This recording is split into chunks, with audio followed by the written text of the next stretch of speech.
देवळा तालुक्यातील महालपाटणे ग्रामपंचायतीत विविध योजनातील 17,38,974 रुपयांच्या अपहार प्रकरणी जबाबदार ग्रामपंचायत अधिकारी व तत्कालीन सरपंचावर गुन्हा दाखल करण्याच्या मागणीसाठी शिवसेनेचे योगेश आहिरे यांच्यासह इतरांनी 14 मे गुरुवारपासून पंचायत समिती देवळा कार्यालयासमोर आमरण उपोषण सुरू केले आहे। या प्रकरणी अर्जदार योगेश सखाराम आहिरे राहणार महालपाटणे यांनी गटविकास अधिकारी यांना यापूर्वी निवेदन देत कारवाईची मागणी केली होती। मात्र ठोस निर्णय न झाल्याने अखेर उपोषणाचा मार्ग स्वीकारण्यात आला आहे।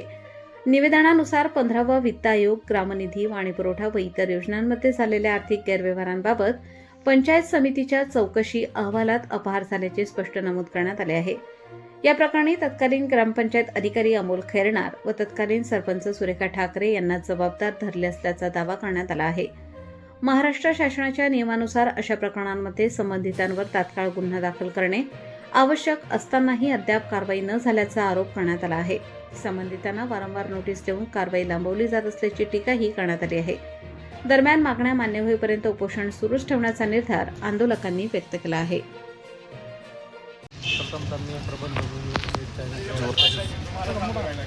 स्वागत करतो। त्यांनी आमच्या उपोषणाचा आज दुसऱ्या दिवशी दखल घेतली।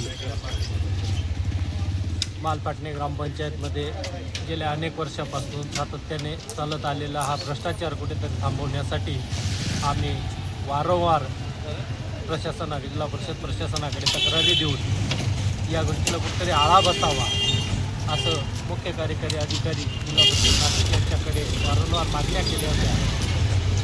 परंतु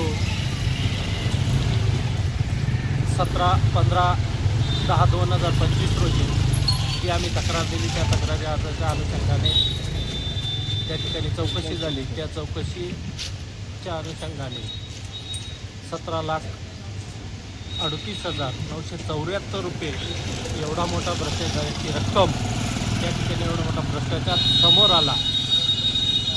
त्या भ्रष्टाचारांवर खऱ्या अर्थाने फौजदारी गुन्हे दाखल व्हावे, त्या कारणास्तव आम्ही या ठिकाणी आमरण उपोषणासाठी बसलो आहोत।